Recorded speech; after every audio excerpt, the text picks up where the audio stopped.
আসসালামু আলাইকুম। সবাই কেমন আছেন? আশা করি আলহামদুলিল্লাহ সবাই অনেক ভালো আছেন। আজকে রান্না করব সিলভার কার্প মাছ ভুনা। এজন্য প্রথমে আমি মাছগুলো ভালো করে ভেজে নিলাম। এরপর চুলায় একটি কড়াই বসিয়ে দিয়েছি। দিয়ে দিয়েছি পরিমাণ মতো তেল।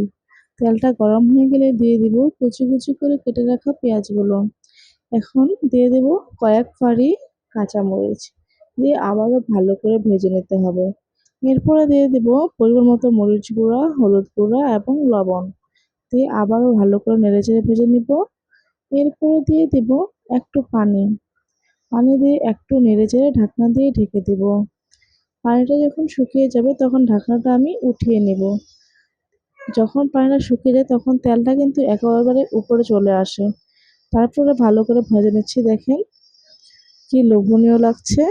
এরপরে মাছগুলো আমি দিয়ে দিব। মাছগুলো দিয়ে একটু নেড়েচেড়ে ভেজে দিয়ে দিব ঝোল। ঝোল দিয়ে আবারও একটু মাছগুলো ভালো করে নেড়েচেড়ে আমি ঢাকনা দিয়ে ঢেকে দিব। এরপরে যখন বলক উঠবে তখন আমি ঢাকনাটা উঠিয়ে নিয়ে দিয়ে দিব কুচি কুচি করে কেটে রাখা ধনিয়া পাতাগুলো। দিয়ে আবার ঢাকনা দিয়ে ঢেকে দিলাম। ফাইনালি আমার তরকারিটা হয়ে গিয়েছে। কেমন হয়েছে